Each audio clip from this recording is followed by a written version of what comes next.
Bismillahirrahmanirrahim. Alhamdulillahi Rabbil Alamin.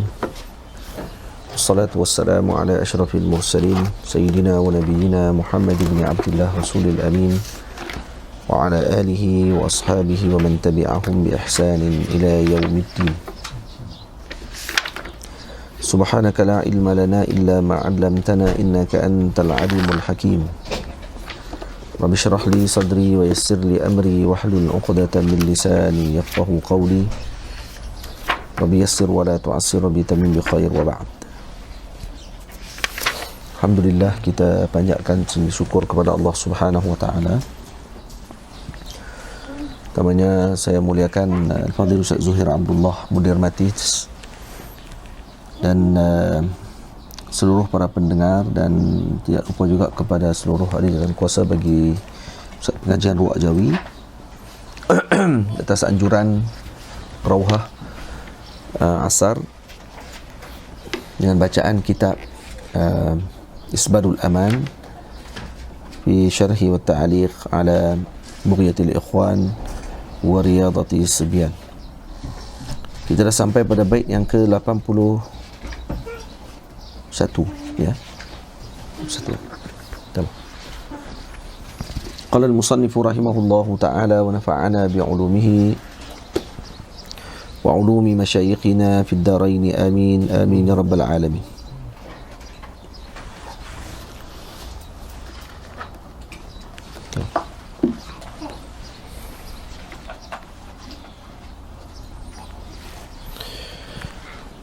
يحذروه غاية التحذير من الكذب والفحش والفجور وسرقة والأكل للحرام فإنه من موجب الأثام. Berilah peringatan yang sungguh-sungguh kepadanya, yakni kepada anak tersebut, agar menjauhi penipuan, perbuatan buruk dan juga kejahatan. Jadi kata Al-Imam, ini adalah sebenarnya nasihat daripada Al-Imam Al-Ghazali radhiyallahu ta'ala anhu, iaitu dengan menakutkan, kata Imam Al-Ghazali radhiyallahu anhu, wa yukhawwafu min as-sariqati wa akli al-haram wa min al-kadhibi wal qiyanati wal fuhshi wa kulli ma yaghlibu 'ala as-sibyan. Jadi takutkan anak kalian dengan daripada melakukan pencurian dan ataupun makan makanan yang haram, ataupun daripada suka menipu, khianat, dan juga melakukan perbuatan yang buruk, khususnya berkait dengan kemaluan. Al-fuhsh biasanya berkait dengan kemaluan. Wa kulli ma yaghlibu 'ala as-sibyan, dan juga apa-apa sahaja yang biasa dilakukan oleh kanak-kanak, kerana mereka kadang-kadang kalau dibiasakan dengan tidak ditegur, maka mereka akan melakukan perkara tersebut dan dianggap benda tadi biasa. Nampak tak?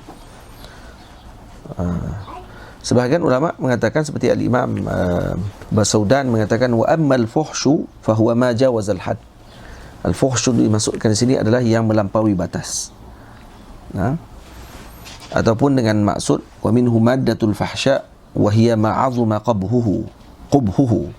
Yang sesuatu yang buruk, sangat-sangat buruk daripada perbuatan ataupun daripada perkataan. Sebahagian ulama mengatakan dia berkait dengan kemaluan. Nampak? Jadi kita kena ingatkan anak-anak kita selalu dengan perkara tersebut. Dan juga menjauhi penipuan dan memakan makanan haram. Yani wasirqatin wal akli lil harami fa innahu min mujibil athami. Kakak, bukan tempat main ni sini. Fa innahu min mujibil athami. Kerana sesungguhnya perkara-perkara ini adalah merupakan dosa.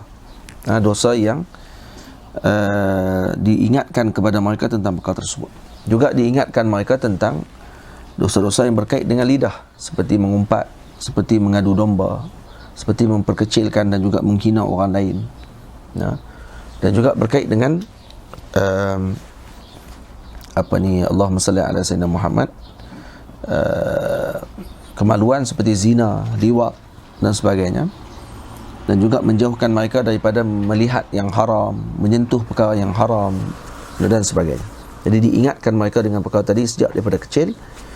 Ini ketika mereka telah sampai kepada umur boleh untuk mereka berfikir dengan perkara tersebut. Tamam? Baik.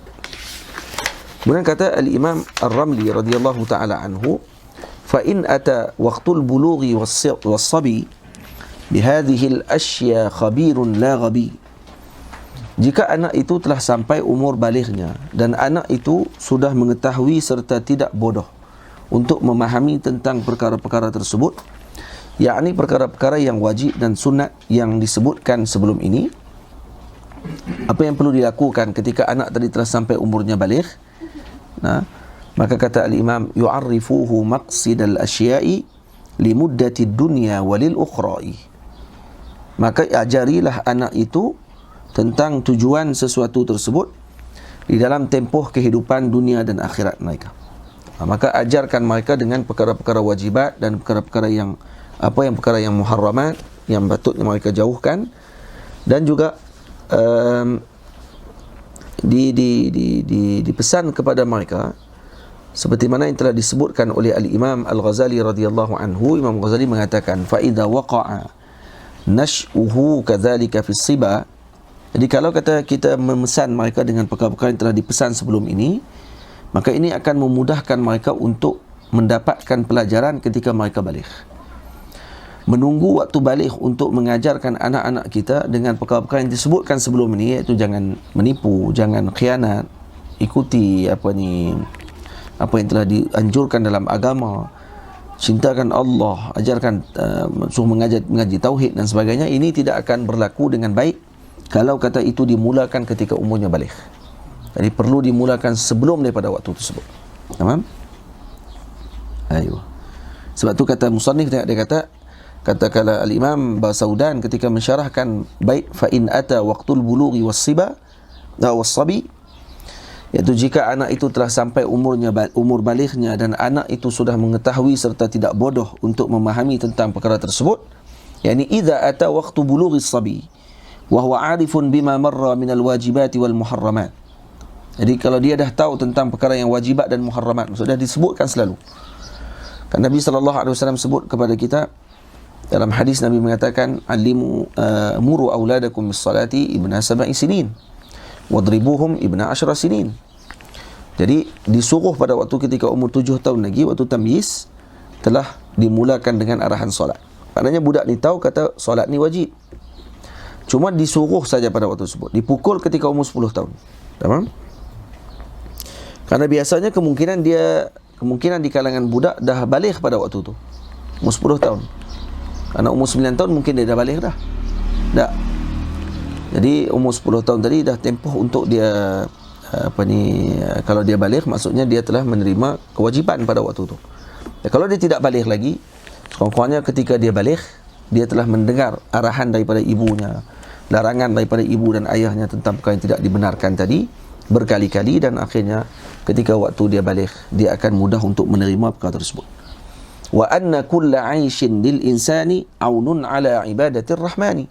Dan juga sesungguhnya jadi ajarkan kepada dia tentang perkara tersebut. Nah, atau disebut di sini yu'arrifuhu maqsidal asya'i limuddati dunya walil ukhra'i. Ajar kepada anak tadi tentang tujuan hidup di dunia ni. Nah, dan juga tentang akhirat. Dan sesungguhnya setiap kehidupan, yakni makanan, roti dan sebagainya yang dimakan oleh manusia itu adalah untuk adalah bantuan untuk melakukan ibadah kepada Ar-Rahman. Jadi ajarkan kepadanya bahawa makan yang kita makan, minum yang kita minum dan sebagainya adalah untuk membantu urusan akhirat kita sahaja. Dan disebutkan kepada dia annal at'imata adwiyatun, kata Imam Ghazali. At'imah ni adwiyah. Bermaksud at'imah adwiyah, makanan ni adalah ubat. Ubat maksud dia pada sini an yuqawwi al-insanu biha ala ibadatillah ta'ala. Atau an yaqwa al-insanu biha ala ibadatillah. Maknanya manusia ni akan jadi ada tenaga dan kuat untuk melakukan ibadah kepada Allah ketika mana kita makan. Faham? Baik.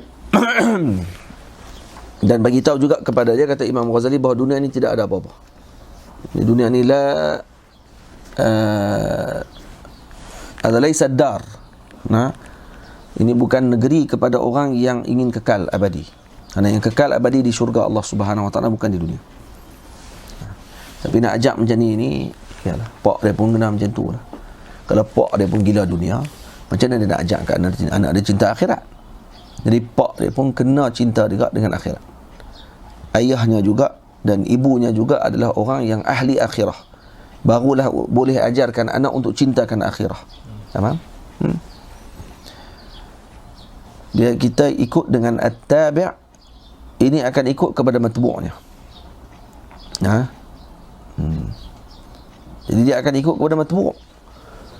Kalau kata matbu'nya tadi, yang dia ikut tadi adalah yang membawa dia kepada sesuatu yang tidak betul, maka dia akan bawa tak betul. Orang Melayu sebut betul dah. Ketam tak akan boleh mengajak anak dia jalan lurus. Ketam dia jalan sengit, anak dia pun akan jalan sengit juga macam dengan dia. Macam mana anak dia, macam itulah bapak dia. Macam mana bapak, macam itulah anak dia. Dan anak singa lahir daripada singa. Anak lembu lahir daripada lembu. Anak kerbau lahir daripada kerbau. Anak kucing lahir daripada kucing. Jadi dari mana dia datang, macam itulah dia punya kehidupan dia. Jadi dia tak akan mampu untuk nak meniru jalan para salihin kalau ibu dan ayahnya bukan orang soleh ataupun bukan orang yang mencintai orang yang soleh. Tamam? Dan cukup mencintai orang soleh pun dah mendapatkan kejayaan. Kerana Allah Ta'ala sebut, ya ayyuhalladzina amanu taqullaha wa kunu ma'as sadiqin. Allah Ta'ala tak sebut wa kunu sadiqin. Allah Ta'ala kata wa kunu ma'as sadiqin. Jadilah kamu orang-orang yang bersama dengan orang-orang yang benar. Orang benar siapa dari sini? Maksudnya awliya Allah Subhanahu Wa Ta'ala. Allah Ta'ala tak kata jadilah kamu awliya. Tak semestinya, sebab kita ini susah. Jadi Allah Ta'ala kata wa kunu ma'as sadiqin. Cukup jadi bersama dengan, duduklah kamu bersama dengan orang-orang yang benar, yakni para wali Allah Ta'ala, para siddiqin. Itu sudah cukup untuk menjadikan kita berjaya di muka bumi Allah Subhanahu Wa Ta'ala. Karena itu dipesan sebelum ni untuk kita dekatkan anak kita dengan orang soleh, didekatkan mereka dengan majlis-majlis para awliya, para ulama, dikenalkan mereka dengan mereka-mereka ini sebagai idola mereka. Jangan dijadikan artis, jangan dijadikan ahli dunia sebagai idola mereka, tapi dijadikan ahli akhirah itu sebagai idola mereka. Kenapa? Kerana ini yang akan membawa mereka kepada akhirat nanti. Kerana kecintaan tersebut. Kerana ad-din, al-mar'u ala dini khalilih. Seorang tu dengan agama teman dia. Kalau kita asyik ke Korea ya, kita pun rambut dah buat macam Korea, lepas tu kita nak anak kita jadi awliya. Awliya kat mana kita Korea. Kita takkan boleh jadikan anak kita awliya kalau kita suka Korea. Jadi kita pun kena suka dengan para awliya juga. Dan sesungguhnya setiap kehidupan makanan roti manusia itu adalah bantuan untuk melakukan ibadah kepada Rahman. Baik, apa kata al-Imam? Aqwa lidhi taqwa 'ala al-ibadah wa hiya allati tahsul biha as-sa'adah. Tujuan makanan juga adalah untuk apa? Menguatkan kepada orang yang bertakwa bagi melakukan ibadah. Maka dengan niat itulah kamu akan memperolehi kebahagiaan. Jadi niat makan tadi untuk apa? Untuk kuatkan tubuh badan kita melakukan ibadah kepada Allah Subhanahu Wa Taala. Karena ini yang membezakan kita dengan binatang. Dia membezakan kita dengan perkara-perkara yang lain. Tamam? Atau kata ulama, perkara yang mubah, kalau diniatkan kerana Allah, niatkan kerana untuk ibadah, untuk melakukan kebaikan, maka dia akan menjadi ibadah. Tamam? Sebab tu dikatakan lakin idza nawa bi aklihi alquwa li ta'atillahi lahu ma qad nawa. Jadi kalau dia niatkan makan tadi untuk kekuatan dia melakukan ketaatan kepada Allah, lahu ma qad nawa, baginya apa yang dia telah niatkan tersebut, iaitu dia akan menjadi ibadah kepada Allah Subhanahu Wa Taala. Jadi maksudnya di sini diajar kepada anak-anak kita, semua tujuan hidup ni adalah untuk Allah. Itu maksudnya. Karena tu waktu baca doa. Doa apa kita baca doa ketika makan? Allahumma barik lana fima razaqtana wa qina azabannar. Waktu makan pun masih sebut lagi tentang wa qina azabannar. Allahumma barik lana fima razaqtana wa qina azabannar. Jauhkan kami daripada azab api neraka Allah Taala.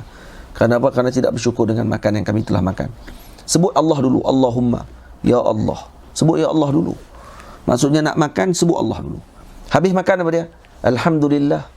Allah lagi. Alhamdulillahilladzi at'amana wa saqana wa ja'alana muslimin. Doa pula kita jadikan di kalangan golongan muslimin. Jadi kalau doa-doa ini diamalkan oleh anak-anak selalu, diajar oleh ibu dan ayah kepada anak-anak mereka, maka tauhid itu telah disebutkan kepada anak tadi secara tidak langsung, yang telah menjadi mainan mulut mereka setiap kali makan, setiap kali mereka nak tidur, baca lagi doa. Apa dia doa tidur? Bismikallahumma ahya wa amut. Bismikallah, Allah lagi. Kemudian bangun daripada tidur, Alhamdulillahilladzi ahyana ba'dama amatana wa ilaihin nusyur.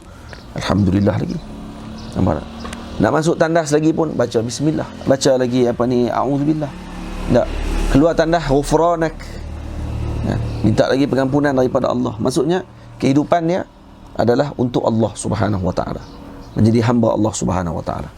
Nampak tak? Bangun. Asar, bangun. Baik. Dia kena ada idham dengan ijam kan. Boglok kuat sikit. Baik.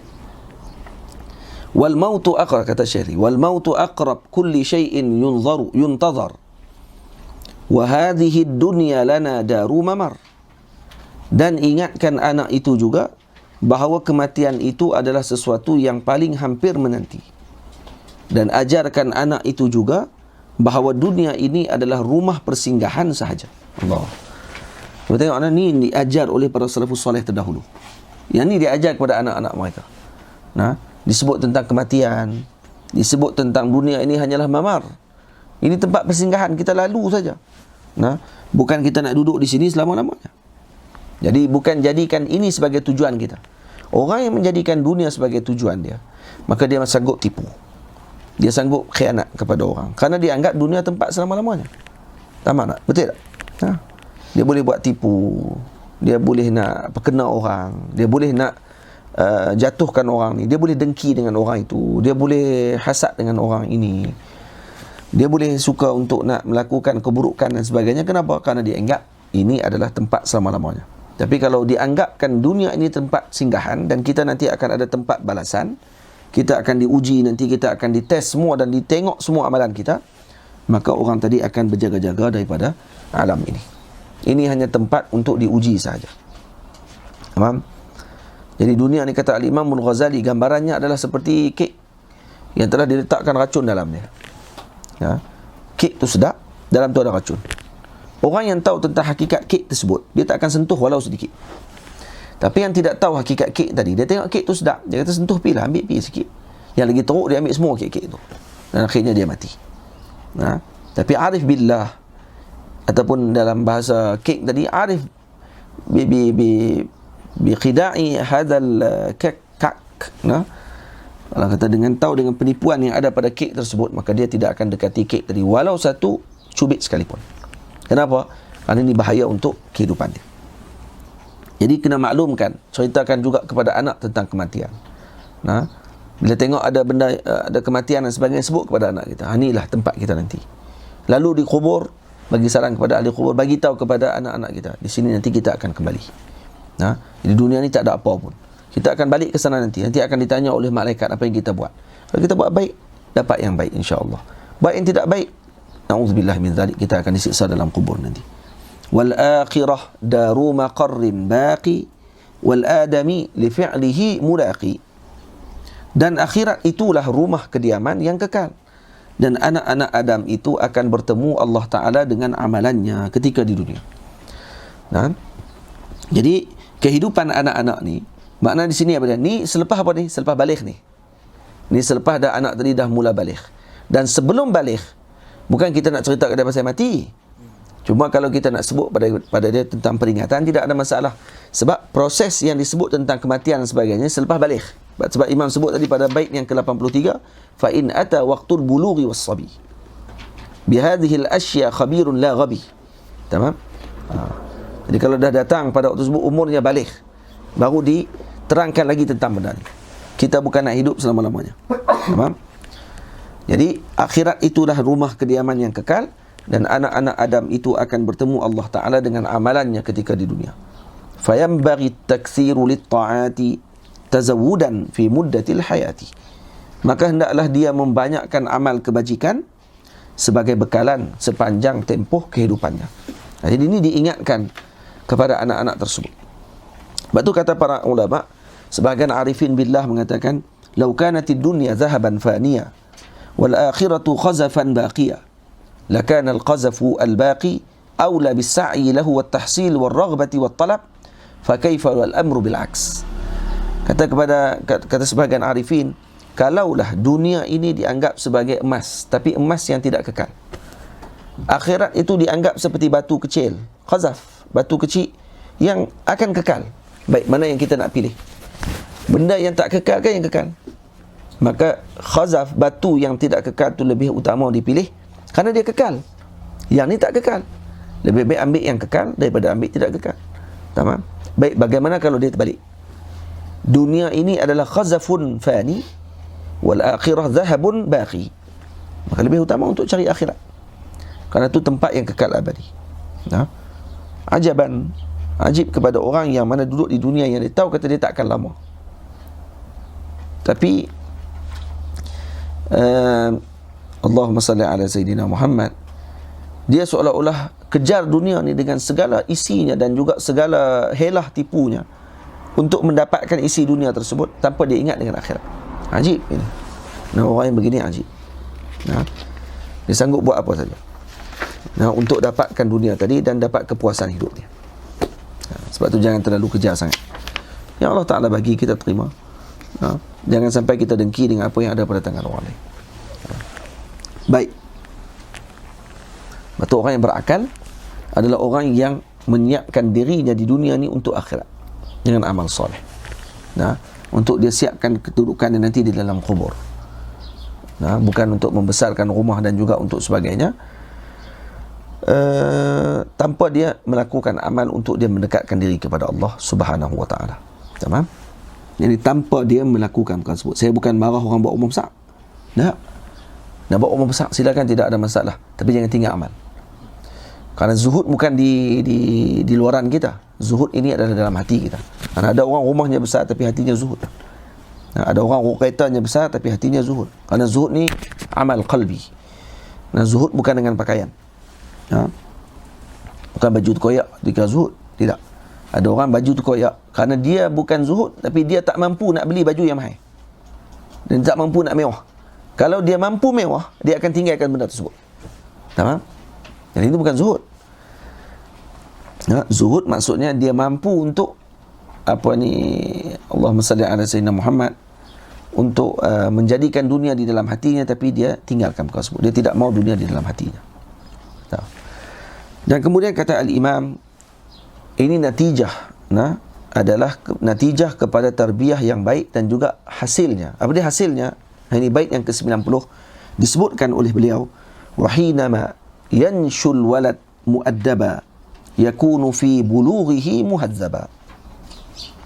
Dan bila mana anak itu terbina kehidupan sebagai orang yang beradab, mulia, maka anak ini ketika balighnya akan menjadi seorang yang baik budi pekertinya.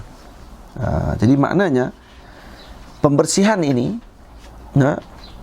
maksudnya tathhir kepada anak-anak untuk membersihkan sarirah mereka, jiwa peribadi mereka, bermula daripada mana? Bermula daripada kecil. Melentur buluh biar dari rebungnya. Karena kalau waktu buluh dah jadi kerah, jadi buluh dah, dia akan jentak kena kita balik. Faham? Tahu jentak? Dia akan libah kena kita. Kalau dah jadi pokok yang dah kerah, tak akan mampu untuk kita kepak lagi, dan kita tak boleh nak ubah lagi pada waktu tersebut. Melainkan kena kerak buang. Tapi kalau masih kecil, kita boleh bentukkan lagi. Sebab tu orang kalau nak buat bentuk pada pokok yang tertentu, bonsai dan sebagainya, dia akan bentuk ketika kecil. Kerana waktu tu waktu yang saleh untuk dia bentuk. Kerana qalbu as-sabi ma'a kamalihi wa'iyan li qabulil hidayati wal khair, kata Imam. Jadi dia akan menerima khasyah dan juga menerima mau'izah tersebut dengan baik ketika sabi. Jadi kata Syekh, dan bila mana anak itu terbina kehidupannya sebagai orang beradab mulia, maka anak ini ketika balighnya akan menjadi seorang yang baik budi pekertinya. Maka kata al-Imam lagi, tu'athirul asya bihi fil qalbi ta'thir haddi sayfi 'inda ad-darbi. Maka ini menjadikan anak itu cepat terkesan dalam hatinya dengan peringatan-peringatan seperti terkesannya pedang yang tajam ketika menetak. Maksudnya pedang ketika meletak dia akan tinggalkan kesan. Macam itulah hati anak-anak ini ketika mana telah diberikan dengan pancaran nur, hidayah dan juga pancaran ilmu dan hikmah ketika masih kecil. Sebab tu jangan diabaikan anak-anak untuk diberikan pengajaran. Kerana mereka walaupun nampak bermain-main, tapi hakikatnya mereka mendengar. Dan hati mereka cepat untuk menangkap dan juga menyimpan maklumat yang mereka dapatkan. Jangan dirosakkan bersihnya hati mereka tersebut dengan perkara yang tidak baik. Kerana itu akan lebih terkat lama dibandingkan dengan yang baik tadi. Na'udzubillah min zalik. Nah, seperti mana yang telah kita baca sebelum-sebelum ni, kalau diamalkan mengikut turutan tersebut, insya-Allah anak-anak kita nanti akan menjadi generasi yang terbaik insya-Allah. Dan kata Imam lagi, wa tantaqish fi qalbihi mahabbah li rabbih wa ta'atun wa rabah. Dan akan terpahat di dalam hatinya kecintaan kepada Allah, yakni kepada Tuhannya, yakni Allah, ketaatan dan di dorongan untuk melakukan apa dia, likulli ma yudni minal jinani wa yaltazimha daimaz zamani, iaitu dia akan dicenderungkan dorongan hatinya untuk melakukan setiap perkara yang menghampirkan dirinya dengan syurga Allah Ta'ala. Maka anak itu akan sentiasa beriltizam melakukan ibadah sepanjang masa. Jadi kalau dibina anak-anak ini sejak daripada masa kecilnya lagi dengan perkara tersebut, maka ini akan memudahkan dia mendapatkan kebaikan ketika mana dia telah dewasa. Dan dia akan ada tempat untuk dia nak tuju. Dia tahu tujuan hidup dia. Dia tahu tujuan hidup dia adalah untuk Allah Subhanahu wa Ta'ala. Tamam. Belakang ni semua nasihat, kebanyakannya nasihat saja. Dan juga diceritakan hasil natijah daripada pendidikan yang berat tersebut. Sebab tu proses yang paling utama ketika pendidikan anak-anak adalah ketika mana proses umurnya pada permulaan ketika dia mula boleh mendengar dan juga menerima kasih sayang. Biasanya pada umur 3 tahun dan ke atas. Pada tempoh umur tersebut perlu diberikan perhatian. Jadi kita ada baca satu Facebook, ada seorang doktor ni tulis. Dia ada baca seorang doktor daripada Universiti di Texas kalau tak silap, kenaan dengan hospital kanak-kanak di Texas kan, ada Dr. Berry apa tulis tau, kenaan dengan psikologi kanak-kanak. Yang kita baca ni seperti mana yang telah disebutkan oleh para salafus salih terdahulu. Dia katakan budak-budak, dibuat kajian antara dua budak umur 3 tahun. Seorang yang sentiasa diberikan kasih sayang, seorang lagi tidak diberi kasih sayang. Seorang diabaikan oleh ibu ayahnya pada umur 3 tahun. Apa yang berlaku? Dibuat scan pada kepala budak tersebut, otak budak tadi berbeza. Otak budak yang 3 tahun yang diberikan kasih sayang dengan cukup, sentiasa disebutkan diberi perhatian oleh ibu ayahnya, seperti yang ditunjukkan oleh Rasulullah SAW kepada Sayyidina Hasan dan Sayyidina Husain waktu kecil. Tak dimarahi budak tadi waktu 3 tahun naik atas belakang ke waktu semayang, pergi selak kain macam Tok Wan nak kena bau ni. Budak kecil macam tu kan, selak kain Tok Wan sampai nampak habis, kena telok Tok Wan kan. Kalau kata Tok Wan dia tadi orang panggil apa, marah pada waktu tersebut, budak ni akan jadi takut nanti. Tapi kalau diberi kasih sayang dengan baik pada umur ketika tu, dibuat kajian kata budak yang diberi kasih sayang dengan cukup ni, otaknya besar, aktif. Beza dengan budak yang otaknya yang tidak diberi kasih sayang, otaknya sempit dan kecil. Kerana tidak diberikan perhatian yang baik. Sebab tu anak-anak jangan diabaikan, bagi kasih sayang yang secukupnya. Kalau dah terlambat dan sebagainya, sebab tu saya kata sebelum ni lagi para masyayikh dah pesan dah, kata orang panggil apa, memberikan jarak kepada anak kita untuk diberikan kasih sayang itu adalah yang terbaik. Itu yang dipesan oleh para masyayikh. Kerana setiap zaman dia ada waktunya. Kita orang panggil apa, kita kata nak gunakan hadis untuk membanyakkan anak.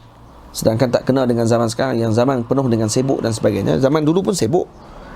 Cuma kita katakan keadaan pada waktu sekarang ni dan juga ibu ayah sendiri yang tidak akan mampu untuk mendidik anak mereka dengan sepenuh perhatian, ini menyebabkan nanti anak sebagainya akan terabai.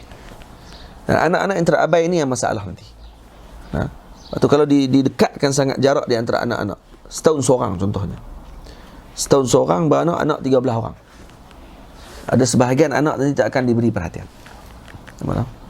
Kerana ibu sibuk dengan anak dia yang pertama ni. Anak dia baru umur 1 tahun, yang sepatutnya dapat kasih sayang dia nak kena sibuk dah dengan adik dia pada waktu tersebut. Dan anak tu akhirnya terbiar.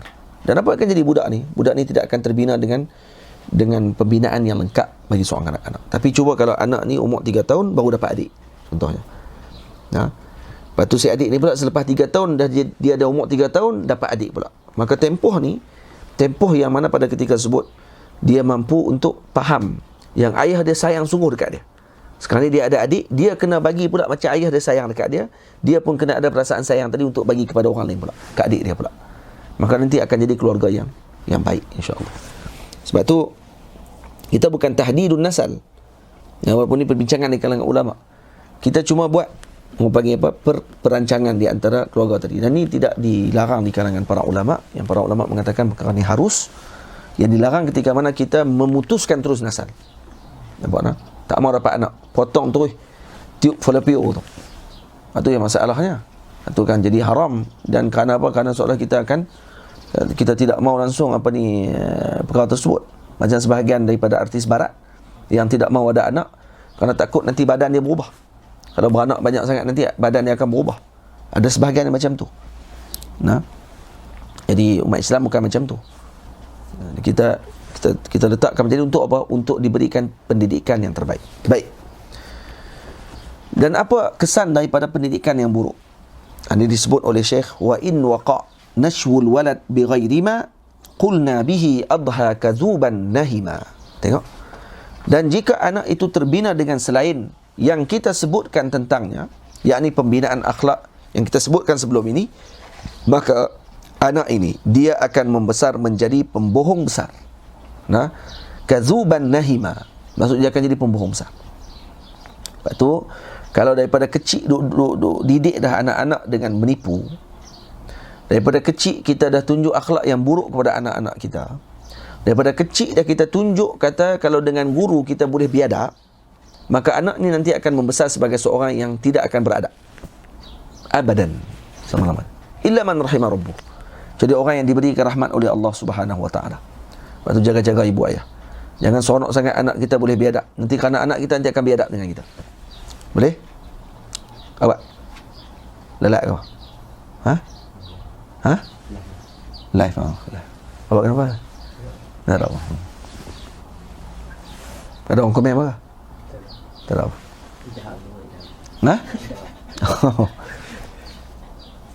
Tengoklah.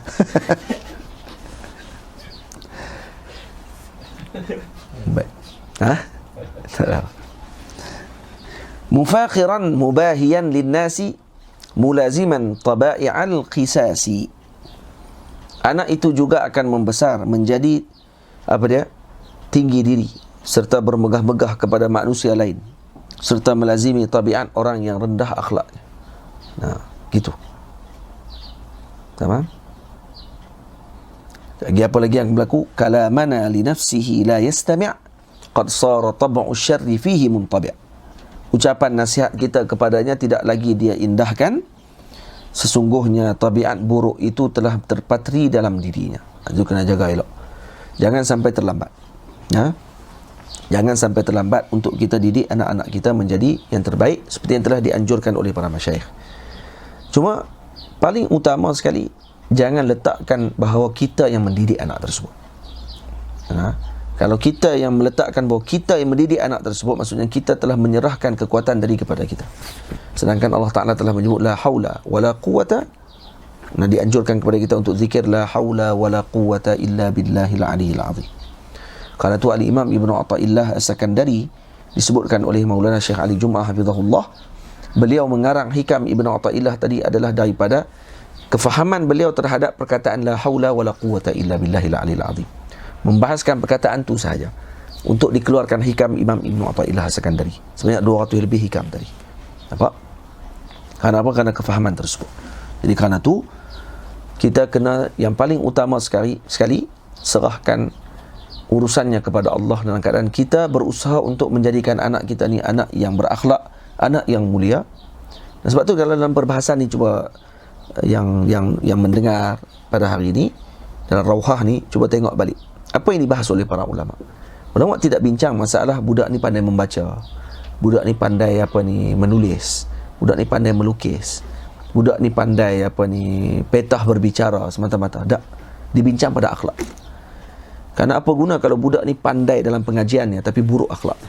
Apa guna budak ini pandai dalam dia punya bidang yang dia ceburi tapi dengan ibu ayahnya, dengan masyarakat dia tidak pandai bergaul? Tak ada akhlak yang baik untuk ditunjukkan sebagai contoh tauladan. Tak guna.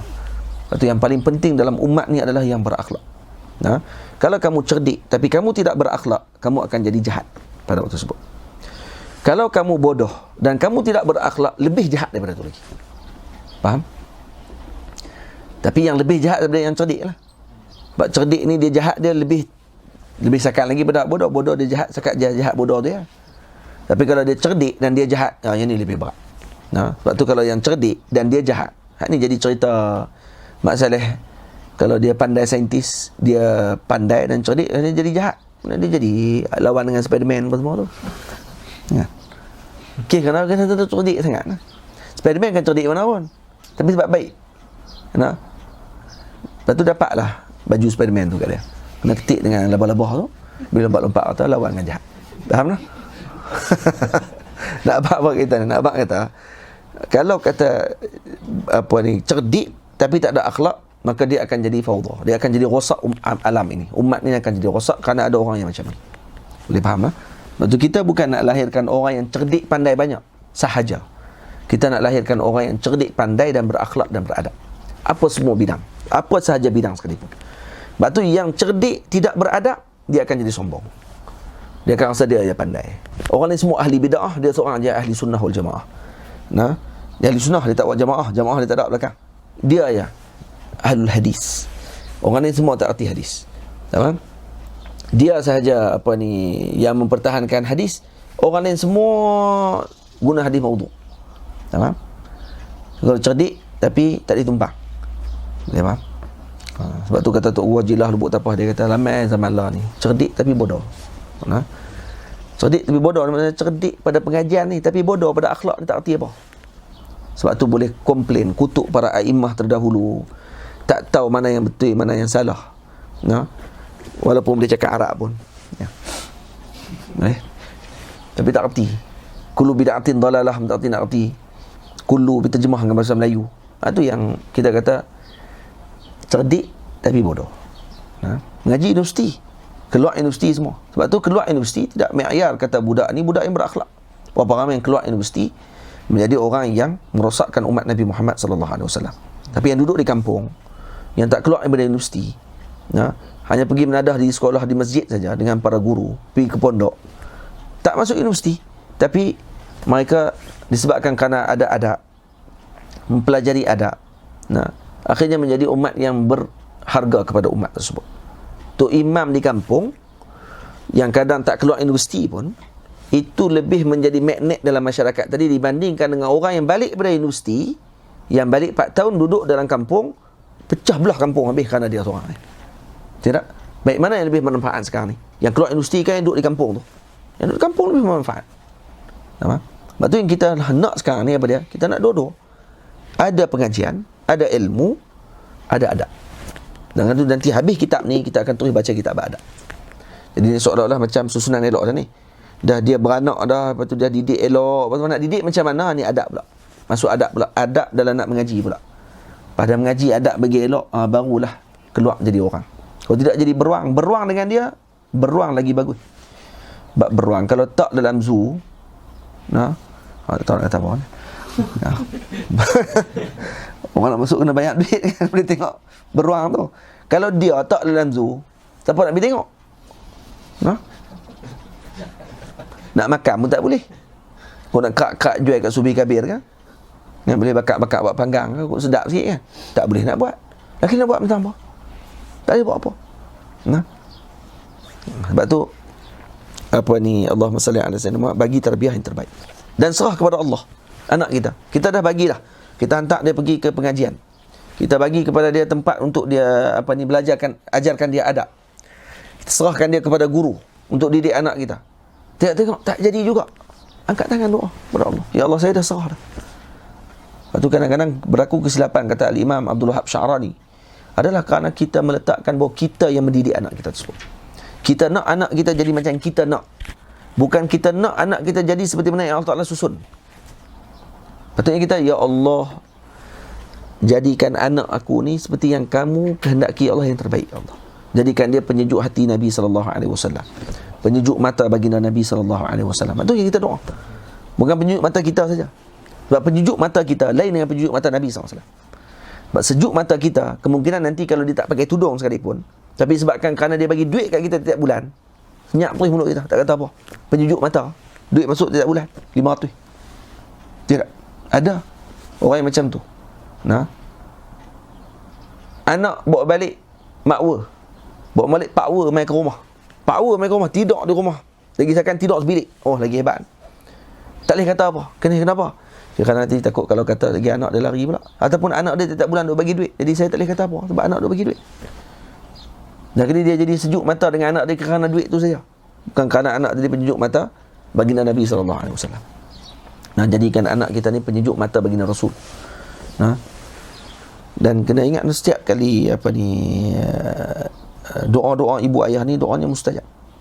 Doa yang terbaik dapat baik, insya-Allah, anak-anak. Sebab tu doa anak-anak kita dengan yang baik-baik. Itu kata Masyaikh sebagainya, kata kalau tengok anak ni kuat teriak menangis tiap-tiap malam, doa kat dia, ya Allah, jadikan dia ni, anak ini orang yang akan kuat menangis setiap malam nanti bangun tahajud. Ini orang yang kuat menangis. Budak ni banyak bercakap tu. Moga-moga jadikan kamu seorang da'i yang besar, yang alim, insya-Allah, pada masa akan membimbing umat Nabi Muhammad SAW. Bab cakap petah. Ya. Jangan budak tu cakap semangat cakap kita kata. Dia cakap diam sikit. Oh. Dan budak tu diam terus. Tak cakap terus lepas tu. Doa yang baik-baik.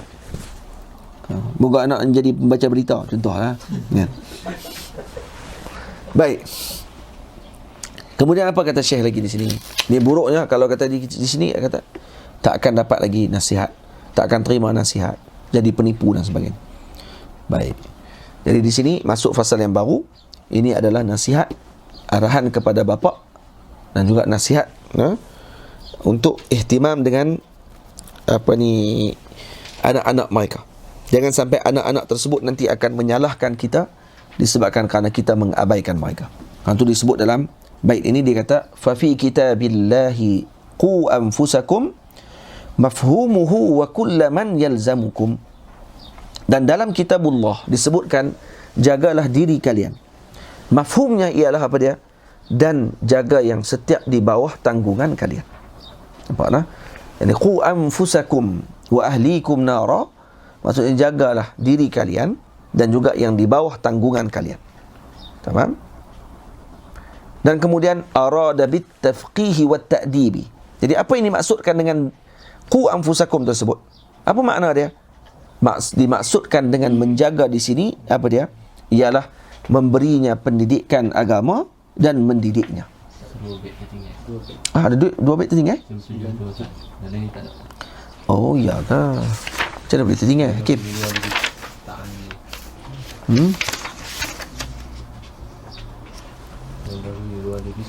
Ustaz memang tak terjemah ke? Tak type ke? Ni Ustaz terjemah ni. Dalam ni ada. Dalam ni ada Ustaz tulis tak apa. Fayambari. Oh, dalam ni tertinggal ada dua bait lagi tertinggal. Tak apa, saya baca lah. Fayambari lil walidi ta'anni bikulli ma bintin wa kulli ibni saunan lahum an mujibil ma'athimi la tuhmilu sibyana kal bahaimi. Jadi kata di sini, dan hendaklah bagi setiap ayah itu mengambil berat bikulli ma bintin wa kulli ibni, yakni pada setiap anak perempuan dan anak lelakinya kena ambil berat semua. Nampak? Terhadap setiap anak perempuan dan lelaki. Saunan lahum an mujibil ma'athimi. Dalam hal keadaan dijaga anak-anak itu daripada melakukan sesuatu yang menyebabkan dosa. La tuhmilus sibyana kal bahaimi. Dan janganlah diabaikan anak-anak itu seperti binatang ternakan. Jadi ambil berat betul-betul, dijaga anak-anak kita. Jangan sampai anak-anak kita menjadi orang-orang yang tidak mendapatkan akhlak yang sepatutnya. Lepas tu disebut di sini apa dia yang disuruh kepada ayah-ayah, diajarkan ilmu kepada anak-anak. Nah, hatta disebut di sini kata Imam ni mungkin pada zaman beliau. Kata dia apa dia? An yuzawwija waladahu idza balagha. Dikahwinkan anak mereka ketika dah sampai umurnya baligh. Zakaran kana au unsa. Nampak? Karena ada dalam nuskhah yang lain disebut apa dia? Fayambaghi tazwiju lil abil ghani likulli bintin wa likullin ibni. Dalam nuskhah lain disebut, dan hendaklah dikahwinkan bagi ayah itu yang kaya tadi pada setiap anak perempuannya dan juga setiap anak lelakinya. Maksudnya dikahwinkan anak mereka. Kalau ayah kaya lah, kahwinkan terus. Ya?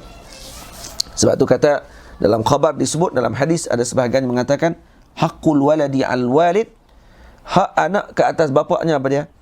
An yuhsina ismah, namanya mesti dibaikkan. Wa yuzawwijahu idza adraka, dikahwinkannya ketika mana dia telah mampu, maksudnya boleh, ada akal dah. Wa yu'allimahu al-kitaba, diajarkannya Al-Quran. Apa yang disebutkan oleh Al-Imam Abu Nu'aim. Lepas tu dalam hadis disebut syirarukum uzzabukum. Yang paling buruk di kalangan kalian semua ni, nah, adalah apa? Uzzabukum, yang tidak kahwin. Bujang-bujang ni buruk. Lepas tu kata Nabi lagi apa dia? Raka'atani fi muta'ahilin khairun min 70 raka'atan min ghairi muta'ahil. 2 rakaat daripada orang yang kahwin tu lebih baik daripada 70 rakaat orang yang tak kahwin. Kenapa? Karena dia lebih fokus. Orang kahwin ni dia fokus lagi. Tak juga. Nah, nak kata orang kahwin fokus pun zaman dulu fokus. Mungkin. Zaman lah. Nak fokus macam nak angkat takbir, teringat seorang lagi pula. Nah. Jadi tak edit juga lah. Boleh? Sebab tu Nabi SAW kata bila kahwin, kamu telah sempurnakan syatru dinikum. Syatru sani apa dia? Taqwa. Atau ada orang kahwin dia tak takwa juga. Bukan kata kahwin mesti akan menyelamatkan kemaluan daripada melakukan dosa. Tidak. Kerana satu syatr lagi tidak selesai lagi. Ini takwa kepada Allah. Maksudnya kalau kamu nak jaga betul, kena takwa. Tetap dengan takwa juga. Faham? Cuma di sini ada perbahasan disebut. Ya? Kerana ada hadis yang disebut zawiju libna li 17 sanah. Kawinkan anak-anak kalian pada umurnya 17 tahun. Lepas tu ada hadis sebut idribul walada ala salati li 7. Pukul anak kalian umurnya 7 tahun. Wa'tazilu firasyahu li 9. Umur 9 tahun diasingkan dah tempat tidur. Nah, wa zawwijuhu li 17. Dan kahwinkan dia ketika umurnya 17 tahun. Fa idza fa'ala dhalik falyujlishu baina yadayhi. Kalau kamu dah lakukan sedemikian, maka panggil dia duduk depan kamu, summa liyaqul, kemudian katakan kepada dia, la ja'alakallahu alayya fitnatan. Jangan kamu buat fitnah lagi kat saya. Moga-moga kamu tidak dijadikan oleh Allah sebagai ujian kepada saya. Kerana saya dah selesaikan dah tanggungjawab saya. Maksudnya nanti di depan Allah, jangan nanti kamu mengadu kata, saya tidak laksanakan tugas saya. Saya dah buat dah semua. Maksudnya gitu. Kata ayah boleh kata macam tu. Tamam? Jadi kalau anak kahwin pun kena sebut macam tu dekat anak kita. Nah, ayah dah jaga dah. Ayah dah sahkan. Nah, dah jaga kamu dengan baik. Semua sekali. Jangan sampai jadi fitnah. Nah, di akhirat nanti kamu akan tuntut kata ayah tidak pernah didik kamu. Boleh sebut dah macam tu. Tamam? Ada sebahagian riwayat lagi sebut lagi kisahkan. Wa fi hadithin zawwijuhu li 12 sanah. Kawinkan anak tersebut pada umurnya 12 tahun. Baik, macam mana kita nak relate hadis ni dengan zaman sekarang? Nah, kerana hadis Nabi SAW tidak akan bercanggah dengan waqi'. Nah, lepas tu kata para masyayikh, nah, masalah berkahwin dengan umur anak-anak yang kecil di sini, Maulana Syekh Ali Jumaah ada sebut. Nah, dan juga para masyayikh ada bincang berkenaan dengan sinu, dipanggil sinul qasirat, dipanggil umur anak yang kurang daripada had yang dibenarkan untuk berkahwin.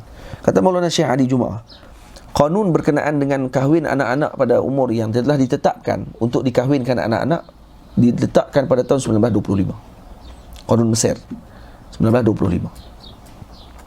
Jadi sebab tu kadang-kadang sebelum 1925 kita akan dengar ada, kalau di Mesir lah waktu tu, kalau di Malaysia masih banyak lagi. Kalau di Mesir waktu 1925 tu, kita 1925 tu apa dia berlaku di Malaysia kita tak tahu, no? Tahun tu apa dia berlaku tu.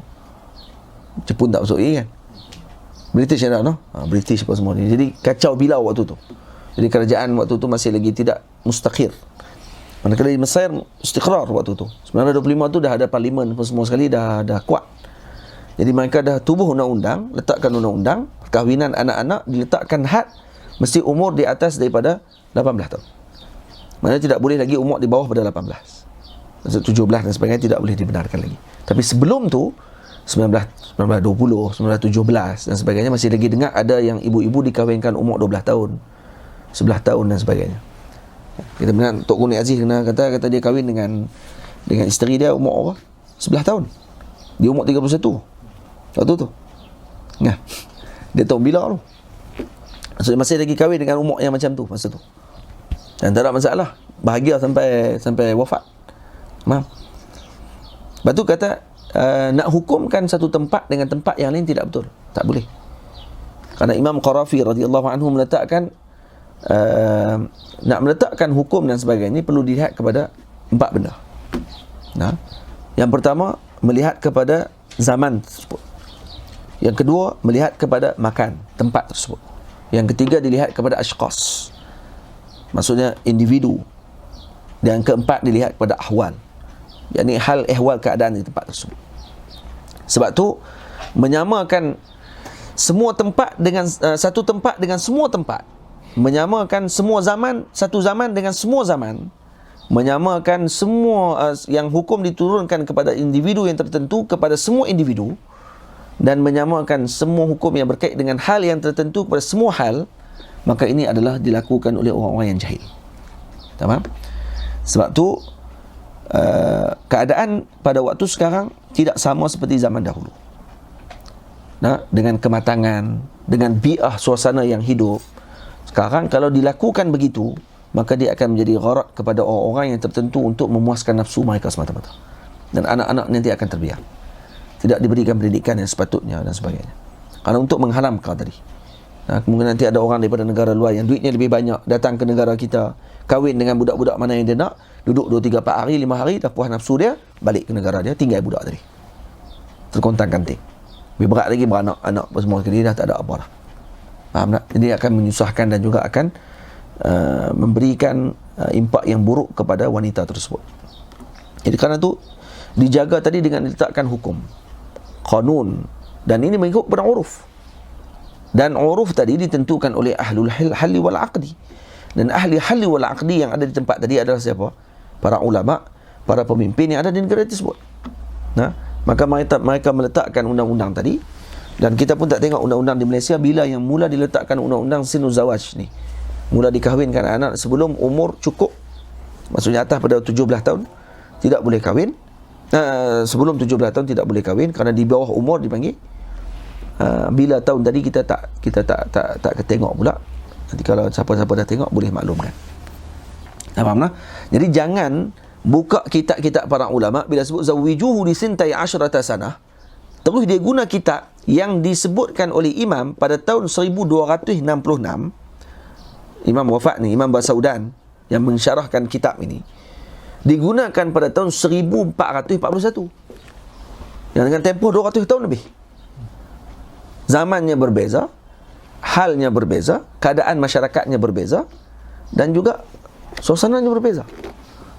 Dan juga dalam keadaan undang-undang yang telah mustaqir pada waktu sekarang, kalau kita melakukan sedemikian, maka nanti akan bercanggah dengan waqi', dan kemudian orang akan mengatakan bahawa ini orang yang jumud dan sebagainya. Kenapa? Sedangkan nas tidak mengajar kita sedemikian. Mana ada hadis lain yang Nabi SAW sebut. Nabi mengatakan bahawa dia ya ma'syar asy-syabab man istata'a minkumul ba'ata falyatazawwaj. Nabi sebut asy-syabab. Syabab ni umum maksudnya. Nah, itu maksud budak ni ketika mana idrak. Dan ni sebut di dalam ni yuzawwijuhu idza adraka. Hadis ini juga menunjukkan bahawa dikahwinkan anak tadi ketika adrak. Maksudnya dia mampu untuk menilai baik buruk dan sebagainya. Kalau dikahwinkan umur anak tadi pada umur 11 tahun. Pada zaman sekarang, bukan zaman 1930-an, 1960-an. Kalau zaman 2020 ni dikahwinkan anak umur 11 tahun, maka nanti akan menyebabkan apa jadi? Dia rosak rumah tangga. Budak tu aja nak main je. Main tak masak. Nak main lari-lari dalam rumah. Budak 11 tahun. Patutnya duduk di sekolah. Kawan-kawan dengan sekolah-sekolah. Cinta monyet apa tu. Dia dah kahwin dah. Lepas tu dah mengandung, dah dapat anak dah. Oi, ajaib. Dan akhirnya budak ni nanti akan hidup dengan keadaan zaman yang ataupun dengan suasana yang luar biasa. Dan dia tidak akan hidup seperti budak kanak-kanak yang lain. Sebab tu hukumul hakim yarfa'ul khilaf. Hukum hakim ni mengangkat khilaf.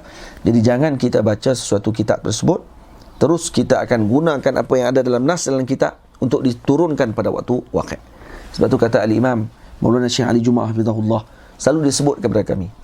Dia semua pernah sebut dalam majlis pengajian dengan beliau, selalu kata menurunkan ataupun mengeluarkan masalah dalam kitab yang ditulis oleh ulama pada zaman mereka 200-300 tahun yang dulu untuk ditatbikkan pada zaman sekarang tanpa melihat kepada waqi' yang berlaku pada waktu tersebut, maka ini akan menyebabkan kejahilan. Dan ini akan menyebabkan berlaku tasadum dengan waqi', maksudnya akan berlaku pertentangan dengan waqi'. Lepas tu kena hati-hati dalam kita meletakkan dan memberikan komentar dalam masalah tersebut. Tamam? Baik. Dan kata Imam, fa fi kitabillahi qu anfusakum mafhumuhu wa kullu man yalzamukum arada bit tafqihi wat ta'dibi wa kasrati at-ta'limi wat tahdzibi. Dan dalam kitab Allah disebutkan, nanti Ustaz Hakim minta tambah tambah yang apa ni, baik yang 96 dengan 97 97 dengan 98. Terjemahan tu Ustaz dah bagi tadi. Nanti ambil balik, ambil gambar boleh. Lepas tu boleh share sekali lagi dalam grup boleh depan ni. Bila dah share, kalau boleh yang dah dibetulkan tadi padam tu. Boleh padam kan? Boleh padam. Padam tu sebab nanti orang duk ambil lagi yang tu. Mana-mana yang dah dibuat pembetulan yang sebelumnya tu dipadam. Dan Ustaz nak minta pembetulan sekali dengan kitab Ibanatul Ahkam, Amdadul Fayadah. Satu masalah yang Ustaz nak betulkan tu. Tu pun tu terbetulkan balik, nanti bawa masuk balik dalam Telegram tu, potong balik kitab tu. Yang lama. Itu yang akan dicetak baru nanti. InsyaAllah. Fafi kitabillahi qu anfusakum mafhumuhu wa kullu man yalzamukum. Dan dalam kitab Allah disebutkan, jagalah diri kalian, mafhumnya ialah dan jaga yang setiap di bawah tanggungan kalian. Baik, jaga tu dimaksudkan dengan apa? Arada bit tafqihi wat ta'dibi. Dimaksudkan dengan menjaga di sini ialah memberinya didikan agama dan mendidiknya, fakasrati ta'limi wat tahzibi, dan membanyakkan pengajaran serta membentuk pribadinya. Itu yang dimaksudkan dengan menjaga. Qu anfusakum wa ahlikum nara, iaitu dengan diberikan pendidikan. Nampak tak? Betul, ada seorang lelaki diceritakan, diriwayatkan daripada Sayyidina Umar radhiyallahu anhu, ada seorang lelaki datang kepada beliau dengan anaknya. Kemudian dikatakan bahawa anaknya telah menderhaka kepada dia. Maka kata Sayyidina Umar radhiyallahu anhu kepada anak beliau, anak lelaki tersebut, ama taqafullaha min uquqi walidik? Kamu tak takutkah dengan Allah kerana kamu derhaka kepada ibu bapa kamu? Fa inna min haqqil walidi kadza wa min haqqi walidi kadza. Maka Sayyidina Umar sebut hak ayah ni kepada kamu ni sekian, sebut satu-satu. Fa qala libnu, anak tadi kata, ya amiral mu'minin, ama lilibni ala walidihi haqqun? Bukankah anak juga ada hak dengan bapa dia? Qala bala. Ya, kata Sayyidina Umar. Haqquhu alaihi, hak ayah anak kepada ayah pula ke atas ayah. Maksudnya ayah perlu melaksanakan hak tersebut. Apa dia? An yastanqiba ummah, yakni alla yatazawwaja imra'atan dani'atan. Jadi yang pertama, kena pilih mak dia, tu hak dia. Hak ayah kepada anak itu memilih ibu yang baik untuk melahirkan anak tersebut. Maksud jangan pilih ibu yang huduh akhlaknya. Itu satu. Yang kedua, likai la yakuna lilibni 'arun biha wa yuhsina ismah. Yang kedua, kena baikkan nama anak tersebut. Yang ketiga, wa yu'allimahul kitab diajarkan anak tadi dengan Al-Quran. 3 hak tadi. Faqala libnu, apa? Maka kata si anak, fa wallahi mastanqaba ummi. Ayahku yang pertama tak pilih ibu yang baik. Nah, aku ni adalah lahir daripada ibu yang tak baik. Ma hiya illa sindiyah ishtaraha bi 400 dirham. Mak aku siapa dia? Orang perempuan kulit hitam daripada Sindi. Nah, Sindiyah yang dibelinya dengan harga 400 dirham. Itu saja. Wala hassana ismi. Nah, dan dia tak baikkan nama aku. Nama aku dia tak pilih dengan nama yang baik. Samani ju'alan. Dia namakan aku kumbang. Kumbang tolak tahi. Tahu ju'al? Hayawan kal khunfusa. Nah. Jadi duduk makan ni. Dia dinamakan ju'al. La ilaha. Buh nama anak dia kumbang. Macam orang zaman lah, buh nama anak tak apa-apa. Bukan nak ambil nama ulama ke, nak ambil nama solihin ke, tak. Kau nak ambil nama Sayyidina Khadijah ke. Khadijah nampak tua. Buah nama Aisyah ke. Ni ada lagu Aisyah, pakatlah nak buah nama anak Aisyah. Dan ada nama lagu Aisyah. Elok juga kumpulan-kumpulan ni kalau dia buat lagu banyak. Lepas ni buat lagu nama Maryam pula. Buat lagu nama Ummu Kulsum. Semua anak-anak saya tu.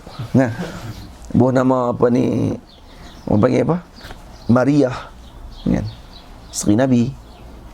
Buah nama apa dia? Juwairiyah. Ruqayyah, Zainab. Buah nama. Sebut nama tu banyak kita apa. Tak. Ni buah nama atas siapa-siapa kita pun tak tahu. Penin orang nama. Rupanya makna dia apa dia? Kumbang tolak tahi. Itu dia. Mana tak tahu kan? Nama kami sedap lagi. Ini adalah maknanya kumbang tolak tahi. Wala 'allamani min kitabillahi ayatan wahidah. Dan dia tidak pernah mengajarkan aku walau satu ayat Quran. Maka Sayyidina Umar terus berpaling kepada si bapa. Dia kata apa? Taqulu inna ibni ya'uquni. Taqulu inna ibni ya'uquni faqad aqaqtahu qabla an ya'uqaka faqum anni. Sayyidina Umar kata, kamu mai jumpa aku. Kamu kata anak kamu berdahaka kepada kamu. Kamu telah derhaka kepada anak kamu sebelum dia derhaka kepada kamu. Maksudnya, kamu adalah penyebab kepada yang menjadikan dia derhaka. Sebab tu anak kalau derhaka, jangan tengok kepada orang lain, tengok kepada kita. Nampak tak? Tengok kepada kita. Macam mana kita buat kepada anak kita. Nampak? Lepas tu kata sebagian ulama, nak menjadikan anak kita ni baik dengan kita dan akhlaknya mulia dengan kita, maka baikkan akhlak kita dengan ibu dan ayah kita. Nampak? Sini disebut kata, qala al-faqih, ada satu cerita lagi. Sami'tu abi yahki an Abi Ja'far as-Sakandari wa kana min ulama'i Samarqand annahu atahu rajulun wa qala inna ibni darabani wa auja'ani. Jadi ada seorang lelaki mai jumpa mengatakan bahawa saya ni didatang jumpa dengan al-Imam Abi Ja'far as-Sakandari, ulama daripada Samarqand. Dia kata lelaki ni datang bagi tahu, kata anak aku telah pukul aku dan menyakitkan aku. Faqala subhanallah, ibnun yadribu abah. Dia kata pelik. Subhanallah. Subhanallah ni kalam ta'ajub lah. Subhanallah. Anak pukul ayah. Yang ajaib ni. Qala na'am, qad darabani wa auja'ani. Dia memukulku dan menyakitkan aku. Faqala hal 'allamtahu al-adaba wal 'ilma? Terus guru ni tanya. Al-Imam Abu Ja'far tanya terus. Kamu ajarkan dia adab dengan ilmu tak sebelum ni? Qala la, tak ajar. Qala wa hal 'allamtahu al-Quran? Kamu ajar dia Quran? Qala la. Qala fa ayy 'amalin ya'mal? Qala az-zira'ah. Habis tu dia buat apa?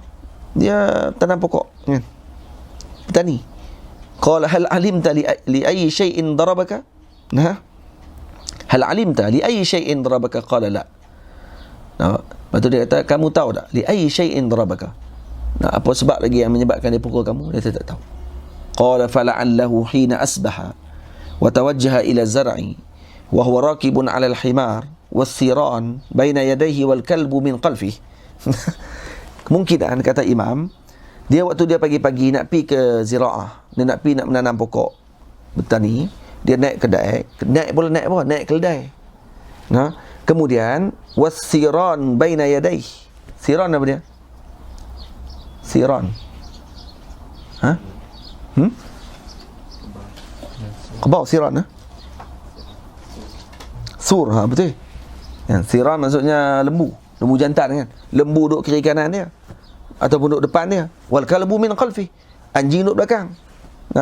Wa huwa la yuhsinul Quran wa kana yataghanni. Dia tak erti Quran, dia buat apa? Dia menyanyi ya. Quran tak erti. Tak apa. Nyanyi. La la la la la la la kan. Wa ta'arradta lahu fi dhalika alwaqti.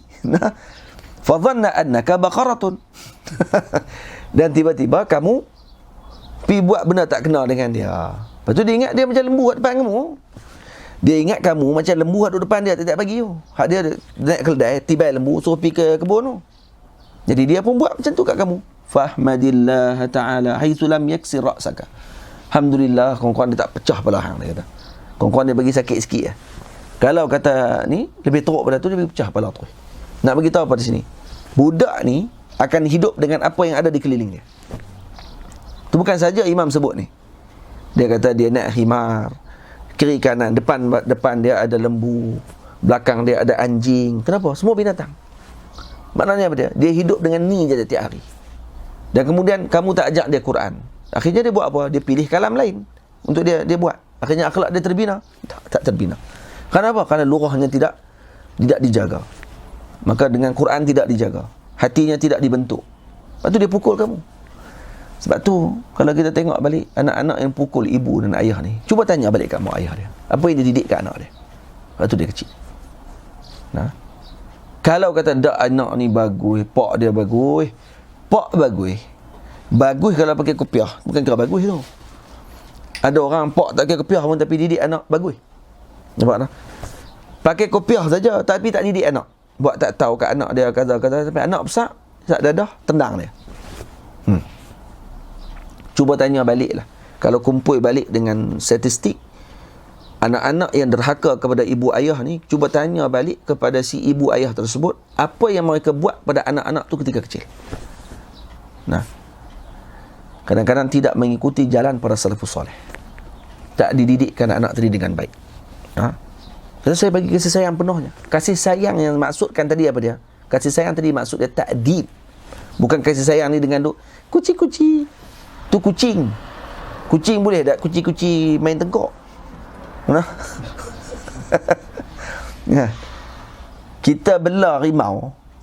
Kalau belah harimau waktu kecil, kita duk buat dia. Cara macam mana nak belah harimau? Bagi makan. Urut-urut bulu. Itu buat apa lagi? Sambil-sambil lari-lari, sonok macam tu. Besar nanti dia buat apa? Dia harimau. Dia buat apa lah sekali? Dia lapak, kekoh kepala tuan dia. Betul-betul? Takkan kita nak belah anak kita macam belah harimau? Kalau belah anak kita macam belah harimau, boleh. Anak kita besar, nanti koh kepala kita. Jadi bukan didik dia macam tu, bukan bagi makan saja. Bagi makan, didik dia adab, ajar dia akhlak, tunjukkan dia mana yang betul, mana yang tak betul. Ajarkan dia dengan Al-Quran. Tak boleh ajar, hantar kepada guru Quran. Betulkan lisan dia. Maka nanti akan betulkan akhlak dia nanti. Dan besar waktu ketika sebut dia tidak akan derhaka kepada ibu dia, ayah dia. Tamam?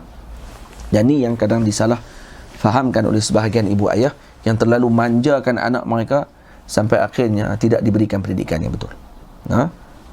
Sebab tu kena jaga-jaga elok, kena ambil perhatian sungguh-sungguh. Moga-moga Allah Ta'ala memberikan kita anak-anak yang soleh dan solehah, berkat seperti yang ditunjukkan oleh para ulama dan para salafus soleh yang terdahulu, insya-Allah.